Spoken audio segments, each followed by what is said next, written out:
अमर छत्तीसगढ़ में आपका स्वागत है। मैं हूं आपके साथ आयुषी ओझा। बुलेटिन की शुरुआत करते हैं। भेंट मुलाकात कार्यक्रम के तहत मुख्यमंत्री भूपेश बघेल आज अंतागढ़ विधानसभा क्षेत्र के दौरे पर रहेंगे।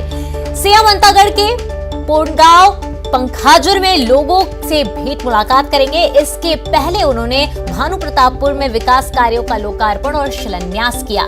डायग्नोस्टिक सेंटर का भी उद्घाटन किया। भानुप्रतापपुर में सीएम भूपेश बघेल अधिकारियों के साथ बैठक कर विकास कार्यों की समीक्षा की। उसके बाद सीएम अंतागढ़ के पोड़गांव पहुंचे और लोगों से मिले। वहीं पंखाजुर में लोगों से भेंट मुलाकात की। शाम 4 बजे कोंडागांव जिले के खाले मुरवेड गांव जाएंगे सीएम और वहां स्थानीय कार्यक्रम में शामिल होंगे।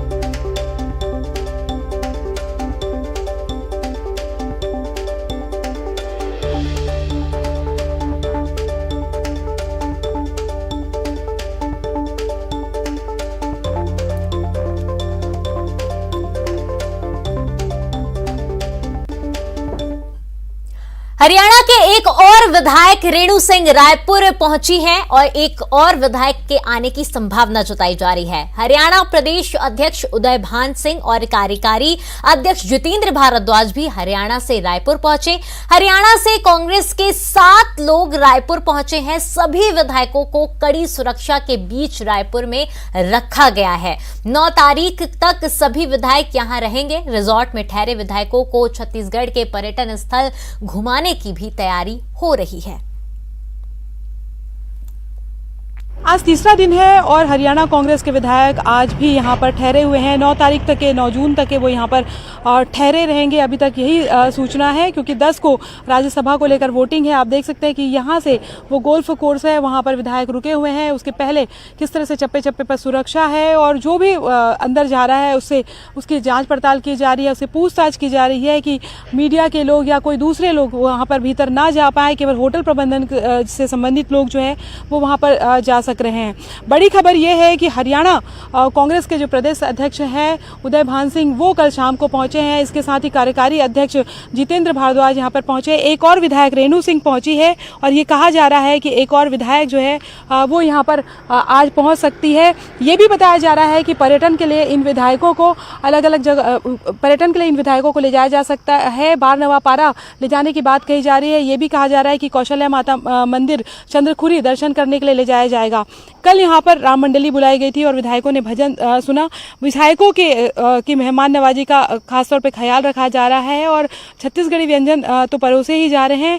कल तो संसदीय कार्य मंत्री रविंद्र चौबे ने ये तक कहा था कि हम व्यंजनों के साथ में हम कोशिश करेंगे कि जो बोरे बासी है, जो छत्तीसगढ़ का पारंपरिक खाना है, वो भी उनको खिलाया जाए। ज़ाहिर तौर पर लगातार यहाँ पर सरगर्मियाँ तेज है। जो हरियाणा के विधायक रुके हुए हैं 2 दिनों तक यहाँ पर हरियाणा कांग्रेस का संकल्प शिविर भी होगा और इस संकल्प शिविर के साथ ही इस बात को लेकर भी लगातार मंथन जारी है कि क्रॉस वोटिंग को किस तरह से रोका जाए। कैमरा पर्सन रोहित श्रीवास्तव के साथ ममता लांजेवार, न्यूज़ 18 छत्तीसगढ़, रायपुर।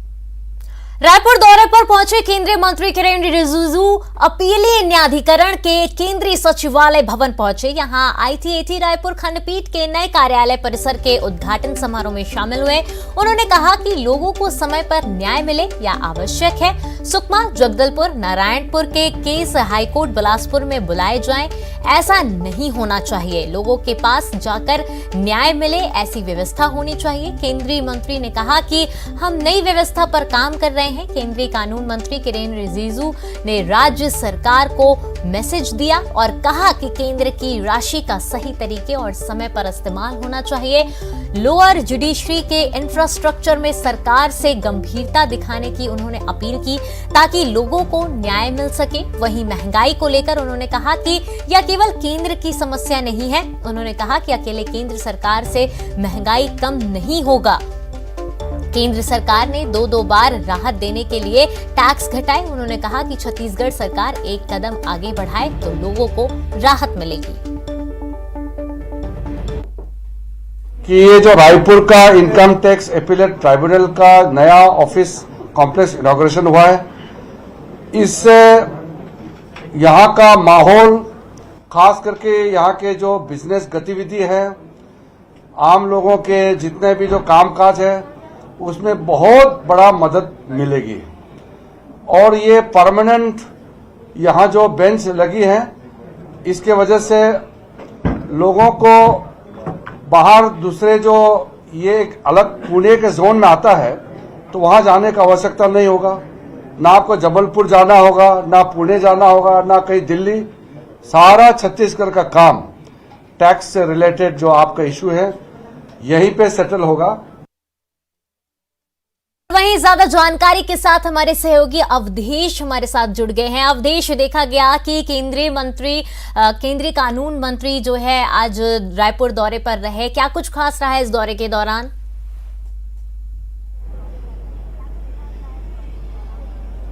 बिल्कुल, देखिए, दरअसल उनका दौरा तो एक जो न्यायिक अभिरक्षा है उसकी जो नई भवन बनी है उसका शुभारंभ का था, लेकिन उस भवन के शुभारंभ के बाद और उस दौरान उन्होंने जो बातें कही, जिस तरह से उन्होंने न्यायिक व्यवस्था को लेके कई सवाल भी उठाए। उन्होंने कहा कि लोगों को त्वरित न्याय मिलनी चाहिए। एक आंकड़े उन्होंने रखा कि लगभग 4.5 करोड़ केस वो जो पूरे देश में पेंडिंग है और आने वाले समय में बढ़ के 5 करोड़ होगा। उन्होंने ये भी कहा कि ऐसा नहीं है कि न्यायिक व्यवस्था काम नहीं कर रही है, लेकिन न्यायिक व्यवस्था के काम करने के स्पीड से ज्यादा नए मामले के आने की जो स्पीड है, इस वजह से जो लंबित मामले हैं वो लगातार बढ़ते जा रहे हैं। उन्होंने छत्तीसगढ़ का जिक्र किया, उन्होंने कहा कि बस्तर का जिक्र किया, सुकमा का जिक्र किया कि सुकमा के लोगों को बिलासपुर हाईकोर्ट तक आने में जो दिक्कतें होती है, इस तरह की एक ऐसी व्यवस्था होनी चाहिए कि जो न्यायालय है वो उस जगह पे जाके, उस सुदूर अंचल में जाके जो है वो लोगों को न्याय दे, क्योंकि लोग न्याय के आस में आते हैं। और अगर लेट लतीफी होगी, जो भौतिक दूरी है उस पर अगर जूझना पड़ेगा तो लोगों को न्याय के प्रति विश्वास कैसे बढ़ेगा। इसलिए उन्होंने कहा कि मोबाइल कोर्ट को लेकर भी आने वाले समय में तैयारियां की जा रही है। मोबाइल कोर्ट का भी एक पहले एक व्यवस्था है जिसे हम लागू करेंगे।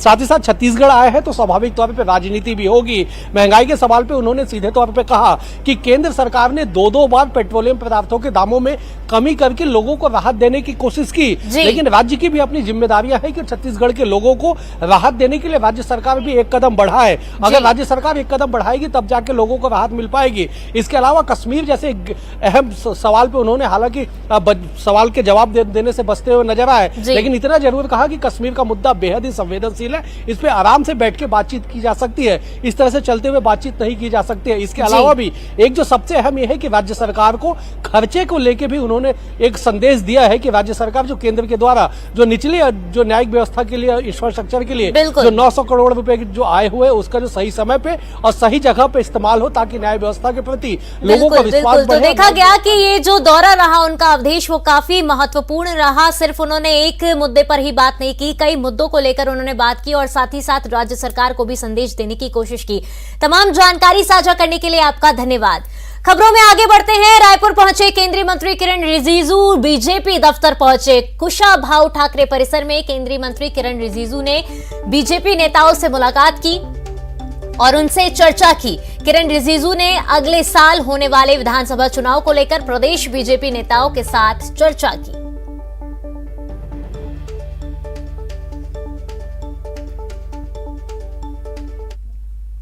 रायपुर पहुंचे केंद्रीय मंत्री किरण रिजिजू ने रायपुर में पूर्व सीएम रमन सिंह से मुलाकात की। रमन सिंह ने अपने आवास पर किरण रिजिजू का स्वागत किया। दोनों नेताओं के बीच चाय पर चर्चा हुई।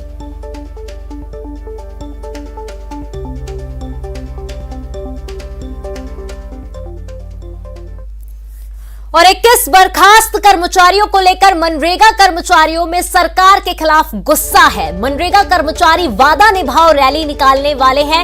रायपुर के बूढ़ा तालाब पर बड़ी संख्या में मनरेगा मजदूरों के पहुंचने की संभावना है। मनरेगा कर्मचारी बर्खास्त कर्मचारियों को काम पर वापस लेने की मांग के साथ सरकार को वादे दिलाने के लिए रैली निकालेंगे और प्रदर्शन करेंगे।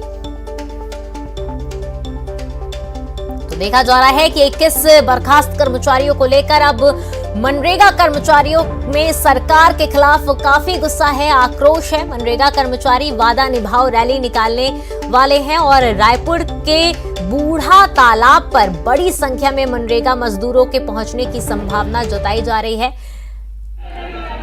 मनरेगा कर्मचारी बर्खास्त कर्मचारियों को काम पर वापस लेने की मांग के साथ सरकार के वादे दिलाने के लिए रैली निकालेंगे और प्रदर्शन करेंगे।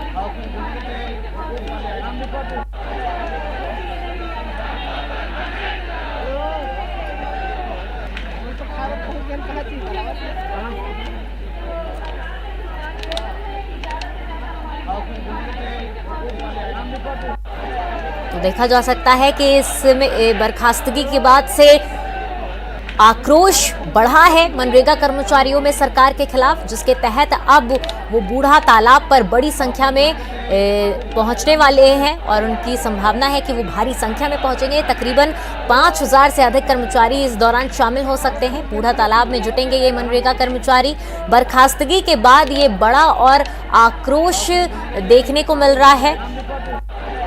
मनरेगा कर्मचारी आज निकालेंगे वादा निभाओ रैली। और वहीं हमारे सहयोगी देवव्रत हमारे साथ जुड़ चुके हैं। देवव्रत, देखा जा रहा है कि अब जो 21 कर्मचारियों की बर्खास्तगी हुई थी उसको लेकर मनरेगा कर्मचारियों में काफी आक्रोश है। क्या कुछ अपडेट है इसको लेकर?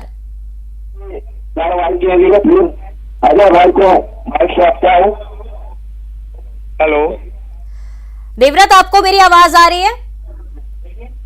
जी जी जी बोलिए। हाँ देवव्रत, वहां पर देखा जा रहा है कि 21 कर्मचारियों को जो बर्खास्त किया गया था, वहां पर मनरेगा कर्मचारियों में अब सरकार के खिलाफ काफी गुस्सा देखने को मिल रहा है। क्या कुछ अपडेट है इसको लेकर? जी, जिस तरह से मांगे जो है इनकी साफ तौर पे नियमितीकरण की है और पिछले कई सालों से ये मांग चल रही है, लेकिन बावजूद इसके सरकार अब तक इस पर कोई ध्यान नहीं दे पाई है। इसलिए एक तरह से ये देखा जा रहा है कि लगातार ये पूरा प्रदर्शन चल रहा है। और इसके अलावा ये भी देखा जा रहा था कि जो प्रदर्शन चल रहा था इस दौरान सरकार ने यहाँ पर सख्ती बरती है, कर्मचारियों को बर्खास्त किया है और उसके बाद ये आक्रोशित जितने भी कर्मचारी हैं मनरेगा में काम करने वाले वो राजधानी में जुटे हैं। बड़ी तादाद में ये कर्मचारी जो है प्रदेश के दूरस्थ अंचलों से यहाँ पर पहुंचे हुए हैं और मांग एक है कि नियमितीकरण किया जाए और जिस तरह से रोजगार सहायकों का ग्रेड पे निर्धारण है वो यहाँ पर किया जाए। लगातार कर्मचारी जो है ये प्रदर्शन कर रहे हैं, अपनी मांग सरकार तक पहुंचाने की कोशिश कर रहे हैं, लेकिन अब जब स्थिति इस तरह की आ गई है कि सरकार द्वारा सख्ती बरती जा रही है और क्योंकि संविधान में हर किसी को अधिकार दिया है कि अपनी मांगों को लेकर के कोई भी व्यक्ति प्रदर्शन कर सकता है और इस प्रदर्शन के बाद लगातार सरकार के द्वारा मनरेगा कर्मचारियों को एक तरह से चेतावनी दी जाती रही कि अपने हड़ताल जो है वो खत्म करें। हालांकि जब हड़ताल अभी लगातार इनकी जारी है तब ऐसी स्थिति में ये देखना होगा कि आज का जो पूरा प्रदर्शन है वही लाइव तस्वीरें भी हम देख सकते हैं इस वक्त देवव्रत, जहां पर देखा जा रहा है कि भारी तादाद में मनरेगा कर्मचारी मौजूद हैं। और वहीं क्या अभी तक कोई बातचीत हो सकी है इसको लेकर? क्या सरकार की तरफ से कोई रुख अपनाया गया है? तो देखा जा रहा है कि ये साफ तस्वीरें आपको इस वक्त लाइव दिखाई जा रही है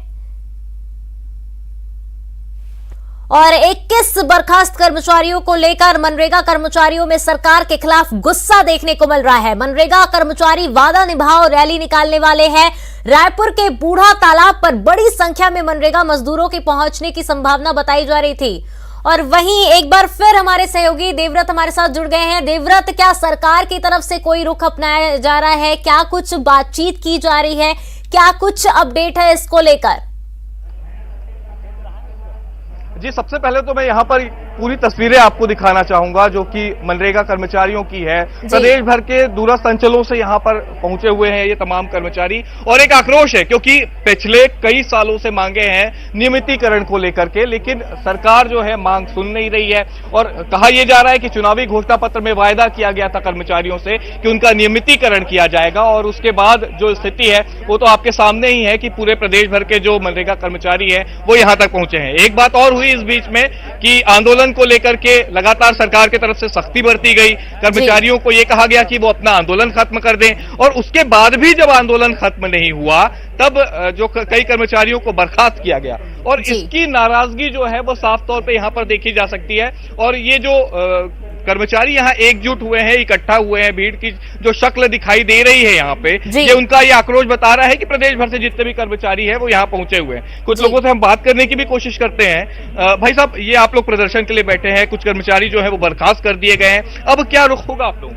अगर शासन हमारी बातों को अगर नहीं मानती है, जिस प्रकार से 21 हमारे सहायक परियोजना अधिकारी हमारे उनको जो बर्खास्त किए हुए हैं, उनकी सेवा समाप्त किए हुए हैं, अगर उनको तुरंत तत्काल अगर वापस नहीं लेते हैं तो हम उग्र आंदोलन करेंगे और समस्त जो मनरेगा कर्मचारी हमारे जो साथी है उनके द्वारा हमारा जो त्याग पत्र है उनके माननीय मुख्यमंत्री को सौंप दिया जाए। कार्रवाई तो और बढ़ सकती है और भी कर्मचारी बर्खास्त किए जा सकते हैं, तब ऐसी स्थिति में क्या करेंगे? नहीं, हम जिस दिन हड़ताल में आए हैं उस दिन हम एक इस सोच के आए हैं कि या तो हम नियमितीकरण लेके जाएंगे या त्याग पत्र देके आएंगे। हम 1 तारीख से एक एफिडेविट लेके रखे हुए हैं कि सरकार हमारे जो 12,731 कर्मचारी हैं वो नियमितीकरण लेके आएंगे और सरकार की जो जन घोषणा पत्र है उसको हम मांग रहे हैं। आज बिल्कुल बिल्कुल देखा जा रहा है देवव्रत, लगातार इनका आक्रोश देखने को मिल रहा है और लोगों की तरफ से अब ये ठान लिया गया है, ये जो कर्मचारी हैं, कि वो अभी अपना आंदोलन जारी रखेंगे। तमाम जानकारी साझा करने के लिए आपका धन्यवाद देवव्रत।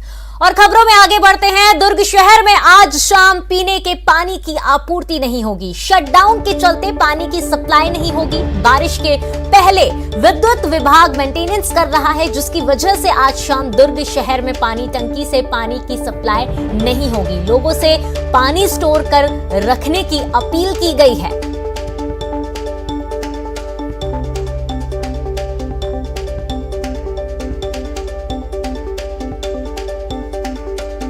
देखा जा रहा है आज शाम शहर में पेयजल की आपूर्ति बाधित रहेगी। शटडाउन के चलते पानी की सप्लाई रहेगी।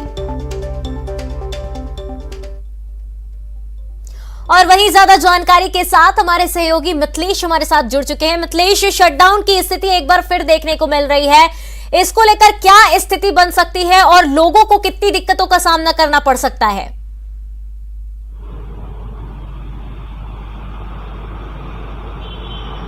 निश्चित रूप से आयुषी बताना चाहूंगा कि जब जब शटडाउन होता है तब लोगों को ही परेशान होना पड़ता है। फिर कारण चाहे जो भी हो, चाहे पाइपलाइन फूट गई हो, चाहे मेंटेनेंस का कार्य हो, फिल्टर प्लांट के कार्य हो, चाहे इलेक्ट्रिसिटी विभाग का कार्य हो, यदि कोई भी वजह होती है तो आम लोगों को ही सफर करना पड़ता है। और आज कुछ ऐसी ही स्थिति यहाँ पर दुर्ग में देखने के लिए मिल रही है, क्योंकि आज इलेक्ट्रिसिटी विभाग का जो है मेंटेनेंस का कार्य किया जा रहा है। संपूर्ण शहर में शटडाउन किया गया है ताकि बारिश के पूर्व जो है बिजली विभाग अपनी व्यवस्था को दुरुस्त कर सके। लेकिन सबसे बड़ी बात यह है कि जो संपूर्ण शहर में जो 24 MLD और 42 MLD फिल्टर प्लांट से जो पानी की सप्लाई होती है वो उसमें कहीं न कहीं बाधा पहुंची है, क्योंकि फिल्टर प्लांट में इलेक्ट्रिसिटी नहीं पहुंचने के कारण जो उच्च स्तरीय जो पानी की टंकियां हैं वो पानी नहीं भर पाएगा। और यही वजह है कि आज शाम को पानी की सप्लाई नहीं हो पाएगी। नगर निगम ने लोगों से अपील की थी कि वे शाम की व्यवस्था करके रखें ताकि उन्हें परेशान ना होना पड़े। लेकिन सबसे बड़ी बात यह है कि गर्मी का मौसम चल रहा है, 42 डिग्री के आसपास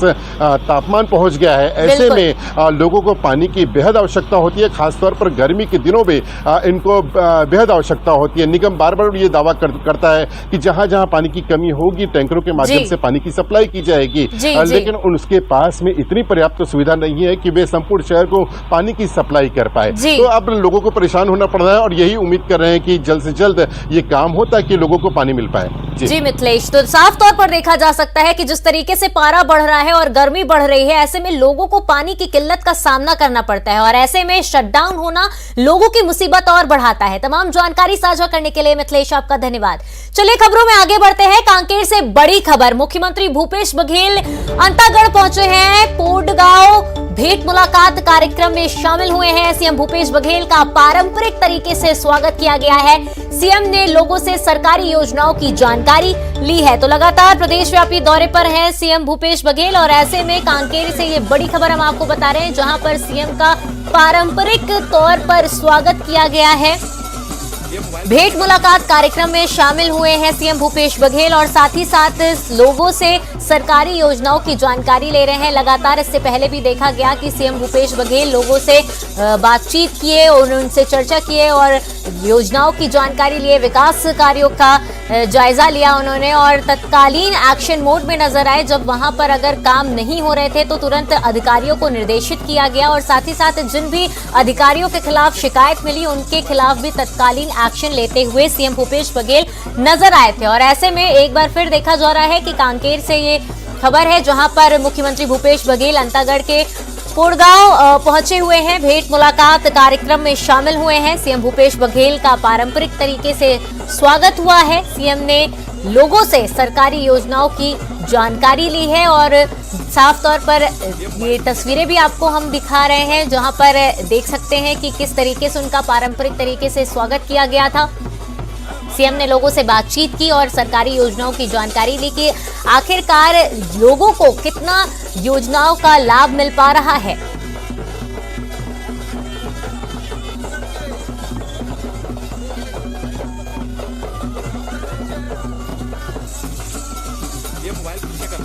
तो वहीं देखा जा रहा है कि प्रदेश व्यापी दौरे को लेकर लगातार मुख्यमंत्री भूपेश बघेल एक्टिव नजर आ रहे हैं। ऐसे में उनका दौरा काफी अहम माना जा रहा है, क्योंकि वो लगातार भेंट मुलाकात कर रहे हैं, लोगों के बीच पहुंच रहे हैं। और ऐसे में लोगों के बीच पहुंचने से लोगों में भी उत्साह देखने को मिल रहा है। और साथ ही साथ जो परेशानियां हैं लोगों की, वो लोग अपने सीएम से साझा कर पा रहे हैं। ऐसे में लोगों की जो सीधी दिक्कतें हैं वो सीएम जानने की कोशिश कर रहे हैं।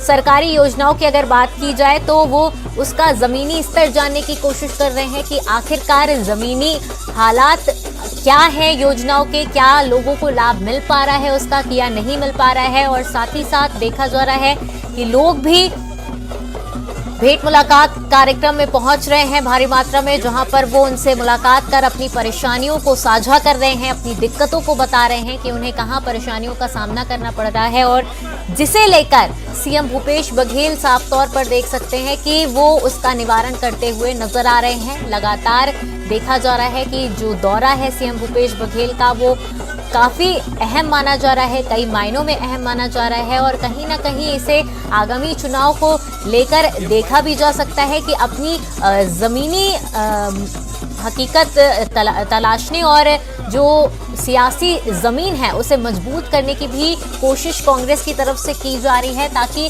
लोगों के बीच पहुंचा जा सके और जो योजनाएं हैं क्या उनका लाभ मिल पा रहा है लोगों को, इससे जुड़ी बातचीत की जा सके। और साथ ही साथ लोगों के जो विकास कार्य हैं, जो जिले में विकास कार्य हो रहे हैं, उसका जायजा लिया जा सके कि आखिरकार जो विकास कार्य हो रहे हैं वो सही समय पर हो रहे हैं या नहीं हो रहे हैं, उनमें तेजी है कि नहीं है, कामों को लेकर कितनी सजगता दिखाई जा रही है, कितनी सक्रियता दिखाई जा रही है, इसको लेकर भी सीएम भूपेश बघेल एक्टिव नजर आ रहे हैं। और ऐसे में अधिकारियों के ऊपर भी प्रेशर देखने को मिल रहा है, क्योंकि सीएम के दौरे को लेकर लगातार देखा जा रहा है कि जो एक्शन मोड है सीएम का वो लगातार जारी है। अगर अधिकारियों के खिलाफ कोई शिकायत मिलती है तो वो तुरंत तत्कालीन एक्शन लेते हुए नजर आ रहे हैं।